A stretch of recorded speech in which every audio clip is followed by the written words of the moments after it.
जय हिंद दोस्तों मैं प्रदीप में आपको मेरा एक नया एपिसोड जय हिंद में आप लोग सभी लोगों का स्वागत करता हूं। दोस्तों आज मैं एक वीर सिपाही, एक वीर सैनिक जो कि इंडियन आर्मी का, और वो अपने भारत का सीमा पर 4 आतंकवादियों को खुद ढेर कर दिया था और उसके बाद खुद वो शहीद हो गए थे। दोस्तों हम आज बात करेंगे हमारा नॉर्थ ईस्ट का ऐसा एक हीरो जो कि अरुणाचल प्रदेश से बिलोंग करते हैं और उनका नाम है हवलदार हंगपन दादा। हाँ दोस्तों, उनके बारे में हमको जानना और सुनना ज़रूरी है, क्योंकि ये उनका कहानी आप सुनने के बाद आपको खुद पता चल जाएगा कि हम भारतीय हैं और ऐसा सैनिक जो कि हमारे देश में काम करते हैं और हमारा सर खुद गर्व से एक भारतीय होने का वो सर ऊंचा हो जाएगा। तो हम हंगपन दादा का ऑपरेशन कैरियर के बारे में जाने तो वो हमारा इंडियन आर्मी का सबसे वीर सिपाही जो कि वीर रेजिमेंट होता है आसाम रेजिमेंट में वो ज्वाइन किए थे और उनका शहादत का समय वो राष्ट्रीय राइफल में काम कर रहे थे। तो दोस्तों इनका जन्म 1979 और अक्टूबर 2 को अरुणाचल प्रदेश का एक छोटे से गांव में हुआ था। मैं आपका उनका जो बचपन से ही वो इंडियन आर्मी में ज्वाइन करने के लिए वो सपना देख रहे थे और उस सपना को पूरा करने के लिए वो खुद जब आसाम में कुछ वैकेंसी इंडियन आर्मी का निकला तो उस टाइम में वो इंडियन आर्मी में ज्वाइन करने के लिए उधर इंटरव्यू के लिए पहुँचे और इंटरव्यू में पास होने के बाद उनको पैराशूट रेजिमेंट में 3rd पैराशूट रेजिमेंट में उनको इंडियन आर्मी में भर्ती मिल गया। दोस्तों मैं इनका बचपन का एक बात आपको बोलना चाहता हूँ। जब वो बचपन में छोटे टाइम में अपना फ्रेंड के साथ नदी के किनारे घूमने गए थे तो उस टाइम में उनका जो दोस्त था वो कैसे भी जाके वो पानी के अंदर गिर पड़ा और जैसे ही कि पानी के अंदर डूबने लगा वो देखे तो उस टाइम में वो काल विलम्ब नहीं करते हुए पानी के अंदर छलांग मारे और अपना दोस्त को पानी से बचा के ऊपर ले आए। तो इसके बाद इनका गाँवों में और ये इलाका में ये जो हंगपन दादा एक साहसिक लड़का है बोल के परिचय मिला और उसी दिन से वो अपना मन में ये सपना देख रहे थे कि वो इंडियन आर्मी ज्वाइन करे और हमारा देश के लिए काम करे। तो दोस्तों उनको पैराशूट रेजिमेंट में उनको ज्वाइनिंग मिलने के बाद उनका मन उधर नहीं लगा। फिर उनको आसाम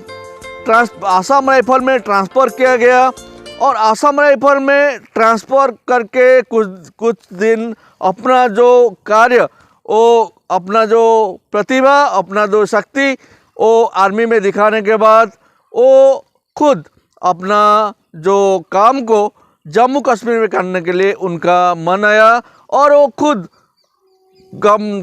इंडियन आर्मी को ये रिक्वेस्ट किए कि वो राष्ट्रीय राइफल में जाएंगे और जम्मू कश्मीर में जाके अब जो संतरासवादी जो आतंकवादी हमारा देश में घुसपैठ कर रहे हैं उनको रोकने के लिए उनका मन में ये ठान लिया था। तो उनका जो रिक्वेस्ट था राष्ट्रीय राइफल में जाने के लिए वो रिक्वेस्ट को इंडियन आर्मी ने सैंक्शन कर दिया और वो कारगिल होते हुए और मणिपुर होते हुए जाके राष्ट्रीय राइफल में कुपवाड़ा जिले में उनको भर्ती मिल गया। तो जब हंगपन दादा को इंडियन आर्मी में भर्ती हुए तो वो साल था 1997 और वो 97 से 2016 तक वो आसाम रेजिमेंट में काम किए और आसाम रेजिमेंट में अपना शक्ति प्रदर्शन किए और 2016 में जब उनको ट्रांसफ़र मिल गया दोस्तों हंगपन दादा आसाम रेजिमेंट में ज्वाइन किए थे 1997 में और उनको 2016 में उनका ट्रांसफ़र हो गया राष्ट्रीय राइफल में। देखिए एक वीर जो होता है वो कभी एक जगह में जो मातृभूमि का सेवा करने के लिए आता है और कुछ करने का सपना लेके आता है वो कभी एक जगह में टिका नहीं रहता। तो देखिए वो 2016 में जब उनको राष्ट्रीय राइफल में कुपवाड़ा जिला में उनको ड्यूटी मिला तो उस टाइम में उनको एक इनपुट से एक उनको मैसेज आया कि कुछ जम्मू कश्मीर में कुछ आतंकवादी घुसपैठियों आके लोकल एरिया में घुसपैठ करने के लिए कोशिश कर रहे हैं।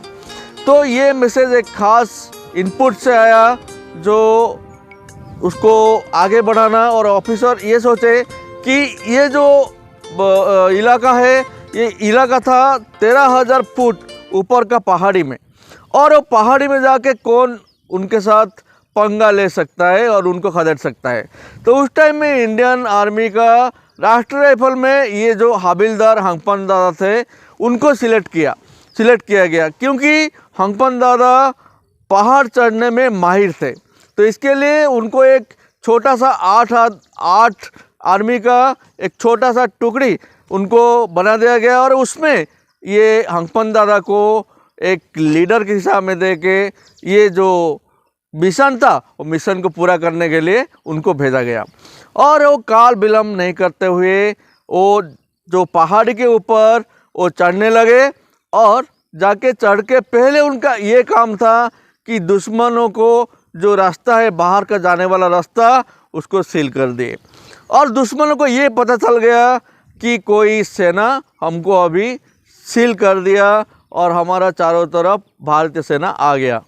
तो उसी टाइम में वो लोग अंधाधुंध गोली चलाने लगे, और उस टाइम में हंगपन दादा थोड़ा साहस लिए और थोड़ा धैर्य रखे, और धैर्य रखने के बाद अपना टीम को ये बोले कि हम एक प्लान करेंगे जिसके वजह से हम संतरासवादी को या आतंकवादी को पकड़ सकते हैं और उनको मार सकते हैं। तो ये प्लान ऐसा था कि उनका जो टीम मेंबर थे उनको ये बोले कि मैं अंदर जाऊंगा और आप सभी लोग मेरे को कवर अप देना। तो इसके हिसाब में हंगपन दादा खुद अंदर रेंगते हुए अंदर गए, और चारों तरफ से जो उनका सैनिक थे, 8 सैनिक थे, वो लोग उनको कवर अप दिए। ऐसा करते हुए वो कुछ देर में वो पत्थर के पीछे जो छिप के बैठे हुए थे संतरासवादी गोली चला रहे थे, उनका 2 फुट आगे जाके पहुंच गए, और उसी टाइम में